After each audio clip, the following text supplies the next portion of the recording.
Salut SN et bienvenue sur TB Times, vos vidéos sur Dragon Ball. Bon alors, je vous le cache pas, c'est la deuxième fois qu'on refait cet enregistrement parce que on a fait à peu près 35 minutes d'enregistrement tout à l'heure et ça a totalement foiré. Donc c'est un peu n'importe quoi, c'est freestyle le début de cette vidéo. Mais on va tout de suite passer au synopsis de l'épisode 82. Pas du tout, on va passer d'abord aux images, c'est mieux, et ensuite on verra le synopsis ensemble. C'est totalement freestyle, mais bon, c'est ça qui est bien, c'est que ça, parfois il y a des babas, il y a de l'inattendu, on s'attend pas nécessairement à ce qu'on va avoir. Et là, on débute l'épisode 82. Bim, Goku Super Saiyan. Goku Super Saiyan contre voilà. Toppo. Contre Toppo. Effectivement, donc pour ceux qui ont raté l'épisode 81, on vous invite déjà à le visionner parce que ça n'aurait pas d'intérêt de regarder cette vidéo. Et si vous voulez avoir un résumé, vous avez le DB Flash qui a été traité en ce début de semaine. Vous pouvez cliquer juste ici. Donc effectivement, fin d'un épisode qui s'arrête sur un Toppo qui intervient carrément sur la surface de combat face à un Goku. Et donc forcément, très logiquement, le teaser qui s'enchaîne avec les plans de ce combat. Donc on voit un Goku Super Saiyan. On voit Toppo qui fait état de toute sa moustache. De toute sa moustache et de ses poings taille géant vert. Ah ouais, mais lui, je crois, il réunit ses deux mains comme ça, il fait le tour de ses hanches facilement. Je pense qu'il n'y a pas de mal pour ouvrir un pot de confiture, moi. Je pense. Et un pot de cornichon encore. Un pot de cornichon, il fait POUC. Il fait POUC direct. Comme Baba sur sa boule. Comme Baba sur sa boule qui fait voilà. Donc on a donc un Goku qui est plutôt sérieux dans son combat. Donc ouais. Donc voilà, donc entouré de son aura. Donc voilà, ça c'est la base. C'est le principe du Super Saiyan. Voilà, donc après on enchaîne directement avec un Toppo qui veut lui mettre le point comme ça. J'allais dire qu'il fait le salut nazi. En fait, voilà, on a un Toppo qui sort la quenelle. Donc il lui met...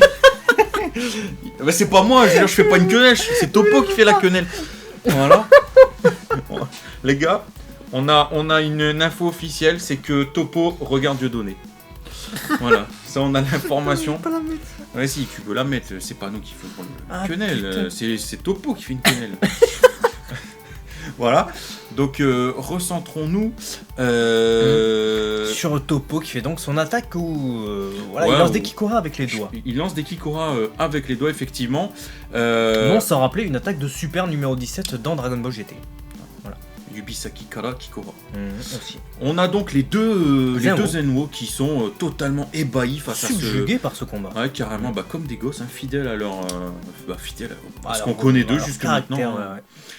Et on a donc effectivement les deux opposants qui ont l'air vraiment très sérieux dans ce combat. On a un Goku qui prend vraiment toute l'ampleur de ce combat, qui a un peu laissé de côté sa provoque du dernier épisode pour se concentrer sur ce combat, fidèle à, comme tu le disais... à lui-même. Fidèle à lui-même, quoi, comme tu le disais, dès qu'il y a du combat... On se fight. Voilà.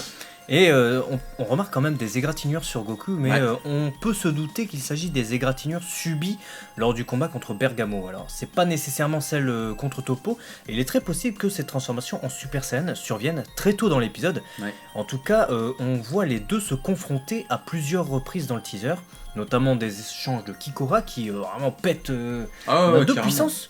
À peu près égal apparemment. Ouais, mais on va le voir juste après parce que justement, donc suite à ce plan de face de Goku sérieux, on a un Toppo également qui vraiment, on voit qu'il quand même surplombe son adversaire. Le gars, il est beaucoup plus grand, il le regarde de haut et il a cette fameuse aura rouge, donc très épaisse sur le contour de son corps et qui part un peu en... ça rappelle un peu l'aura du Super Saiyan God. Ouais. Super Saiyan et Super Saiyan God pour la couleur. L'aura concentrée finalement, qui est très concentrée autour du corps, c'est ce qu'on avait quand Goku s'est transformé la première fois en Super Saiyan dans l'animé, parce que les auras sont évidemment très différentes dans le manga. Exactement. Et juste après, Goku est toujours confronté à Toppo, j'ai l'impression qu'il s'observe. Il s'observe effectivement, et toi qui parles d'observation, on a également encore une fois les Zenwo qui observent le combat, on a le grand prêtre, tout le monde est très attentif à ce qui se passe. Là ils sont plutôt calmes. Ouais, ils sont plutôt calmes. Et on enchaîne rapidement sur quelque chose de moins calme. On a un Goku qui se fait complètement séquestré par Toppo. Séquestré, il est séquestré sur son corps. Tu crois qu'il le séquestre En fait, cette scène, elle me fait penser vraiment à Gohan, qui se fait encercler, que ce soit par Bojack dans les films ou que ce soit par Cell dans Bah, dans le manga, ouais. dans le manga. Donc on voit un Goku complètement... il était contenant. Bah, il est désarmé là. J'ai il l'impression peut qu'il rien peut faire, hein. plus bouger ses bras. À mon avis, c'est peut-être là qu'il va se transformer s'ils doivent se transformer. Ah Je pense oui, s'il doit se peut-être. transformer, là, c'est maintenant Goku. Hein. Parce que là, Toppo, il fait toute sa puissance, à mon avis. T'as vu ses bras et ses mains, Ah mon ouais, frère. ouais, mais ouais. Je veux dire, le truc, quoi, c'est... Et d'ailleurs, on a juste après le visage des représentants de l'univers 11 avec un Kai totalement serein. Ah, il est zen, hein, On ouais, a carrément. l'assistante de Vermoud, l'ange, qui est aussi apparemment réjoui. Mais Vermoud, lui, il fait une drôle de tête. Hein. Bah, il fait une drôle de tête, mais j'ai plutôt l'impression que c'est une tête un peu expressive, dans genre, tu sais, un peu style laisse tomber, tu vas le défoncer, ou allez, vas-y, tape dedans. Tu fais bien le Vermoud. Hein. Ouais, bah c'est Vermouth que je gère, je suis spécialisé de Vermouth depuis 1928, de père en fils, quoi. Donc, Ouais. Et là, on a Goku qui souffre vraiment et Toppo qui lui parle apparemment, parce qu'on a un regard vraiment très expressif de Toppo, certainement, qui lui dit d'abandonner ou une connerie comme ça. Ou il alors... fait penser au chat, je te jure, son regard, moi. Ah ouais. Ouais, je te dis, les yeux un peu en agate, en amande, avec justement des yeux qui sont plutôt fins, plutôt que ronds. Agatha tu vois. Christie, ouais.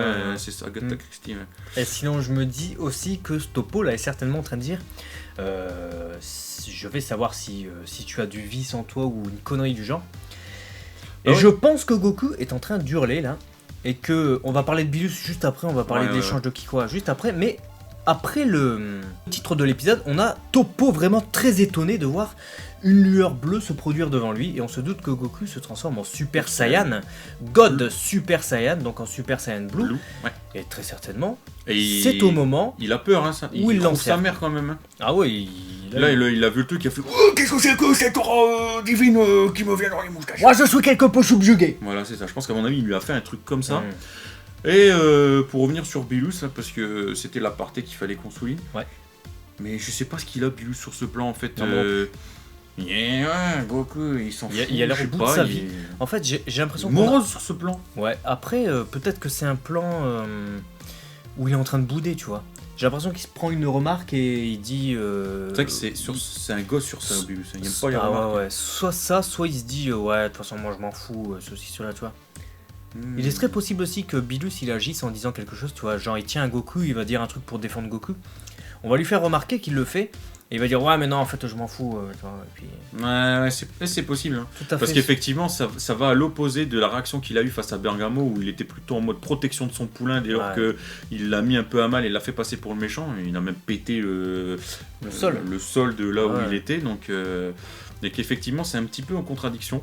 Et on enchaîne du coup avec un Toppo qui balance du Kikora. On a une réponse de Goku qui balance son Kikoa lui-même. Et on voit carrément les deux Kikoa qui s'annulent de manière très cosmique, qui finissent en étoiles. On a vraiment l'impression que les deux ont un niveau équivalent, en tout cas sur ces plans-là. Et c'est très étonnant, puisque se dire que Toppo serait équivalent à Super Saiyan, alors que Toppo assistait quand même au match de Goran. Il a compris que Goran avait la capacité d'augmenter sa force de combat, et il a dit oui, c'est une race apparemment qui a la capacité d'augmenter sa force de combat, en terminant sa phrase en japonais, donc par Danga apparemment, qui laisse place à une suite possible dans sa phrase, où il dirait, ou par exemple, c'est un exemple, mais il n'est pas le seul, ou un truc comme ça. Et là, on a vu aussi Toppo assister au combat de Goku, et le mec s'est jeté quand même sur le ring, la tête la première, la moustache la première, pour dire « Ouah, qu'est-ce qui se passe? Oh, c'est moi qui vais m'intervenir !» Ouais, mais sachant que ce même mec-là a quand même vu un Goku se transformer en Super Saiyan Blue, Kaioken, donc on est au paroxysme dans l'animé, hein, parce que pour l'instant c'est le Kaioken Super Saiyan Blue, c'est pas officialisé dans le manga, de ce que Goku peut envoyer aujourd'hui. Ouais. Le gars, qui est quand même présagé pour être certainement un dieu de la destruction, il est censé quand même un minimum avoir la capacité de déceler la puissance de quelqu'un, et surtout la capacité de savoir s'il peut l'affronter, s'il en est capable. Le gars il va sur le terrain et au calme, donc il sait qu'il peut faire quelque chose face à Goku. C'est clair. Et en opposition de ça, on a deux personnes qui ont l'air d'être d'un niveau équivalent. Similaire, en tout cas dans le teaser, mais je pense et je soupçonne que les deux se retiennent. Hashtag Toppo se retient, parce que je vois pas comment Toppo pourrait se jeter la moustache la première sur l'arène de combat, tout simplement pour défier Goku, qui vient de voir à l'instant écraser Bergamo avec un pouvoir divin, un pouvoir de dieu. Ça n'a aucun sens, surtout qu'on nous dit, et c'est pas dans les épisodes, donc l'information dont tu parlais n'est peut-être pas connue de tout le monde, mais On nous dit en tout cas sur le site officiel que Toppo est pressenti pour être le prochain dieu de la destruction. Dans son univers c'est le 11. Ouais. Donc c'est qu'il a un niveau de ouf. Là, tu vois. Donc c'est pas de la gnognotte Toppo. Donc, et là, Goku n'est qu'en Super Saiyan, en tout cas sur ces plans-là. Donc voilà, Toppo n'a très certainement pas un niveau simple de Super Saiyan. Donc si on a ces plans-là, c'est clairement deux ennemis qui se jaugent, qui se cherchent. Et après, attention à quelque chose aussi, c'est que on enchaîne très rapidement sur donc l'écran titre qui encore une fois nous remet le goût sur la haine qu'a Toppo envers Goku, puisque Son Goku, je ne te pardonnerai en aucun cas, qui vient du titre Son Goku Yurusu Maji. Le guerrier de la justice Toppo intervient, donc Seigi no Senshi Toppo Lanyu. Donc clairement, c'est peut-être complètement une prédiction qui va s'avérer fausse, mais on a un titre qui nous montre que Goku, entre guillemets, c'est le méchant et que Toppo a une haine envers lui. On a un Toppo qui débarque sur l'arène pour le combattre, qui, entre guillemets, encore une fois, nous fait comprendre qu'il le voit comme un méchant. Mais n'oublions pas qu'au préalable, c'était quand même, lorsque Bergamo a provoqué tout le monde, le seul qui n'a pas pris parti et a plutôt été dans le questionnement de se dire, tiens, c'est qui ce gars alors, est-ce que Toppo n'essayerait pas justement de provoquer pas de provoquer, mais de comprendre Goku et de savoir si cet ennemi a un fond mauvais ou un bon fond, et que pour le savoir, il doit le combattre, et il aurait cette faculté, au travers d'un combat, au travers de son ki, au travers de certaines choses, de déceler la bonté de quelqu'un, le côté machiavélique, tu vois, le malice de quelqu'un. Et tu m'avais très justement dit que ce que Toppo avait dit justement par rapport à ces points que je vais dans l'épisode précédent, justement, pour rebondir là-dessus, j'aurais même pas à le faire. C'est ça l'avantage de tourner la même vidéo 2 fois de suite. C'est que effectivement, Toppo a dit à Goku, avec mes points, je vais savoir si tu es malveillant. Et si c'est le cas, je vais t'enterrer. Je vais te tuer, en gros. Donc je pense que Toppo a effectivement une capacité de... Est-ce une capacité qu'il peut avoir avec ses techniques de combat, ou est-ce une capacité qu'il peut avoir lui en lui finalement, capacité de ressentir quelque chose, ou de voir, ou de lire, je sais pas. Mais en tout cas, je pense effectivement que Toppo a cette capacité de pouvoir savoir si Goku est bienveillant ou non, et que c'est pour ça qu'il l'affronte, pour le savoir vraiment, puisque dans l'épisode, on a les représentants de l'univers 11 étaient plutôt, comment dire, assez neutre finalement par rapport aux autres univers qui étaient tous tournés contre Goku et qui avaient gobé, vraiment avalé la bouche grande ouverte toutes les paroles salissantes, on va dire, de Bergamo à l'encontre de Goku. Et est-ce que tu penses, pour rebondir sur ce que tu dis, que on s'est tous étonnés et on s'étonne encore de ces tailles de mains démesurées. Est-ce que ces mains qui sont justement très grandes n'auraient pas justement cette sensibilité justement proportionnelle à cette taille de main, et que du coup c'est ce qui lui permettrait cette extrême sensibilité dans une big main comme ça de réussir à déceler pourquoi tu te marres? C'est possible. Non mais c'est très très possible, c'est tout à fait possible, mais je pensais du coup à autre chose. Voilà. Dites-nous dans les commentaires ce à quoi vous avez pensé. Je me disais que s'il a une extrême sensibilité dans les mains, c'est un peu chaud. Voilà, c'est un peu chaud pour certaines choses, genre boire, genre manger, faire à la vaisselle. Voilà. C'est un peu chaud. D'ailleurs, comment il tient les assiettes avec ses grosses mains? Et pour revenir sur un sujet plus sérieux, je pense que c'est possible, c'est une des hypothèses possibles. Et dites-nous dans les commentaires, qu'est-ce que vous en pensez de ce Toppo, comment on pourrait dire ça? Voyant? Toppo ultra sensible, clairvoyant, quelque chose comme ça peut-être. J'ai une autre image en disant Toppo ultra sensible. Bon, on va arrêter. On va passer du coup au synopsis officiel qu'on retrouve dans le magazine de cette semaine, donc le Weekly Shonen Jump, qui nous dit donc quoi? Toppo, le guerrier de la justice, est descendu pour se confronter à Goku. Toppo, le guerrier de l'univers 11, apparaît soudainement sur la surface de combat où se trouve Goku. Toppo annonce qu'il ne pardonnera pas Goku. Cependant, ça fait beaucoup de Goku, mais ça fait quand même un cependant, donc un daga en fin de phrase, qui augure une petite surprise à mon avis. C'est ça, et on va la découvrir juste après, pas tout de suite, mais après. Cette semaine pour les Zeno, ils assistent au combat entre Goku et Toppo. Ils se passionnent pour le combat entre Goku et Toppo, et accorde tout spécialement le droit à l'univers 11 de mener à bien ce match. Ah, une révélation, on apprend que les Zinho vont donner leur accord pour que Toppo puisse commencer ce combat, et que c'est pas finalement le grand prêtre qui va dire oui, allez-y, commencez, ou je sais pas quoi. Et justement, ça rejoint ce qu'on avait vu un peu dans l'épisode précédent où les Zinho voulaient vraiment voir le match. Oui, je vois pas, écartez-vous et tout, alors que les deux assistants, c'est ça, et le grand prêtre s'était foutu devant. Et là, apparemment, les Zinho veulent voir ce match. Cependant, cette information est quand même contradictoire avec ce qu'on nous apprend dans l'autre synopsis beaucoup plus intéressant, vous allez voir, c'est ça, qui nous a été dévoilé dans les programmes TV Nippon. Voilà, et donc ce synopsis nous dit quoi? Goku et Toppo, alors dans ce magazine on nous parle de Jiren, on y revient juste après, s'affrontent, mais le grand prêtre stoppe leur combat et leur dit de régler ça lors du tournoi du pouvoir. Voilà, donc en fait on a des Zinho qui accordent et on a un grand prêtre qui dit non. Ouais, c'est bizarre, hein. C'est très chelou. Parce que le grand prêtre est censé être le représentant de Zinho, justement. Exactement. Et là, en tout cas, son assistant, son valet, peu importe, celui qui exécute ses ordres et ses paroles, donc. Et là, on a un grand prêtre qui irait à l'encontre des paroles de Zinho, ça n'a pas de on avait sens. eu la chance d'échanger avec certaines personnes qui étaient là avec la Mia, qui nous avaient demandé notre avis sur le grand prêtre, puisque ça fait plusieurs fois que dans les prédictions de Baba, on dit qu'il pue du cul. Même dans le DB Flash. Et même dans le DB Flash. Et en fait, ça rejoint totalement nos doutes, parce que clairement, on a d'un côté deux faits simples. On a les Zinho qui sont très enfantins, qui se réjouissent d'un combat, ils sont même étonnés d'une aura bleue, d'une aura rouge, voilà. Ils sont vraiment dans l'enfant, alors c'est ce qu'on voit d'eux pour l'instant. On a un grand prêtre qui nous dit qu'ils avaient déjà réfléchi à détruire des univers, entre guillemets à faire une sélection, que aussi de leur côté ils ont calculé, il y a une évaluation du niveau moyen des habitants. Vous voyez, c'est des choses très complexes qui pour l'instant, ne colle pas vraiment avec ce que les Zinho nous montrent. Et on a l'impression que le grand prêtre a un rôle, une décision. Est-ce qu'il manipule un peu? Est-ce qu'il fait passer ses idéaux ou ses pensées pour celles des Zinho en les manipulant ou en jouant sur leur naïveté? Difficile, après, on ne sait pas encore. Mais c'est encore une fois, tu vois, il ose. Je veux dire, tu vois les dieux de la destruction.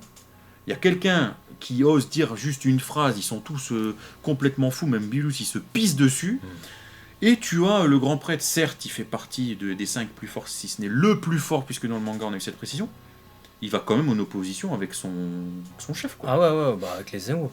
Après, les Zinho ne sont pas des combattants. Exactement. Et le grand prêtre est le plus grand expert en arts martiaux des 12 univers, comme le précise Whis dans le manga, et l'un des 5, en tout cas dans l'animé. Certainement plus fort, hein. C'est juste que c'est pas précisé comme ça. Donc ouais, je pense que le grand prêtre agit en fait plus comme conseiller. Et en tant que conseiller, tu conseilles. Et dans les conseillers, parfois t'as des mauvais conseillers, t'as des bons conseillers.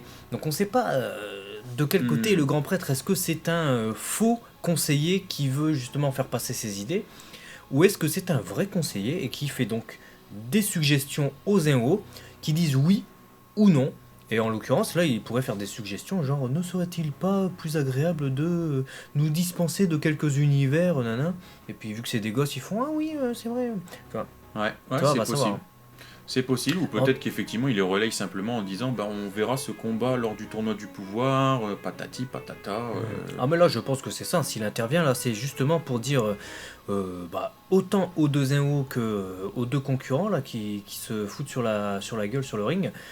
C'est pour leur dire que vous aurez la continuité de ce combat lors du tournoi du pouvoir. Parce que là, ça n'a pas d'intérêt justement de mener un tel combat juste à la fin du match d'exhibition.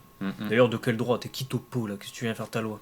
Et toi qui parles justement du tournoi du pouvoir, ça me permet d'embrayer de manière très limpide sur la suite de ce synopsis qui nous dit que ce même tournoi du pouvoir qui réunira 80 combattants provenant des 8 univers participants, on le rappelle brièvement, mais le 1, le 12, le 5 et le 8 ne participent pas, et dont tous ceux qui tomberont de la surface de combat seront éliminés. Perdre lors de ce tournoi signifie donc la destruction de son univers. Et là, alors attention, c'est un truc de fou, le tournoi du pouvoir débutera dans 40 heures. 40 heures, énorme révélation qu'on vient d'avoir là. Ça veut dire qu'ils n'auront pas le temps de s'entraîner. Mais ils ont moins de 2 jours pour trouver les 10 combattants, s'entraîner, devenir plus fort, dormir, être au taquet, dormir, manger, faire ce qu'ils ont à faire avec leurs femmes. Non. Non, là, ça va être super chaud parce que, à moins qu'ils rentrent tous en même temps dans la salle de l'esprit du temps, mais ça voudrait dire que cette salle, qui a déjà été upgradée par Dende, hein, Goku et Vegeta, ont pu y re-rentrer alors que normalement c'est 2 jours maximum dans une vie. Ah oui. Mais là, la porte avait été pétée, Dende là. Et puis là, c'était après. limité à 2. Et c'était limité à 2 entrées. Mais oui. Voilà, Trunks pouvait y entrer avec Vegeta, Goku avec son fils, mais il y a. Voilà, le garde-manger est petit, la pièce est petite, on peut y vivre qu'à 2, etc. Bah oui. Ils vont pas y entrer tous en même temps dans la salle de l'esprit du temps. Sauf si on va avoir l'intervention de Whis, alors plus que Bilus, puisque Bilus détruit, il crée pas, mais qui va proposer ou créer une sorte de salle de l'esprit du temps divine. Un peu comme la dimension qu'il avait mise en place justement Voilà. pour Goku et Vegeta pour qu'ils s'entraînent dans l'animé et pas dans le manga. Alors que là, ils vont devoir, s'ils s'entraînent, aussi s'entraîner dans le manga. Bah oui, exactement, parce que là, clairement, si ça c'est pas créé, ou ça fait sauter toutes les règles de nombre, de restrictions, après ils peuvent garder la même temporalité, c'est-à-dire que 24 heures égale 1 an, ça se peut. Mais voilà, si clairement Whis là n'intervient pas pour créer quelque chose, je vois mal Dende réussir à faire une upgrade là comme ça, genre au calme. Du coup, ça veut dire que personne va avoir le temps de s'entraîner. Donc on était tous fous, même vous tous. Ah, on était tous en hype. Hein. On disait tous, ouais, ils vont s'entraîner, numéro Surtout, 17 et numéro numéro 17 a la 18. capacité de s'entraîner. Hein. On Mais l'a ouais. révélé dans le dernier Parce prédiction que là, de il Baba. coupe des arbres, le gars. Ouais, bah, c'est pas parce qu'il coupe des arbres qu'il a cette capacité, mais effectivement. Ouais, non, mais je veux dire, il peut. justement, c'est qu'il coupe des arbres, donc il a peut-être plus le sang chaud, tu vois, il est peut-être un peu rouillé, j'en sais rien. Donc là, personne s'entraîne. Et Goran dans tout ça? Avec Kame Sennin et Tenshinhan et. Ouais, et Kulilin. Mais ouais. Donc ça veut dire qu'ils arriveraient comme ils sont.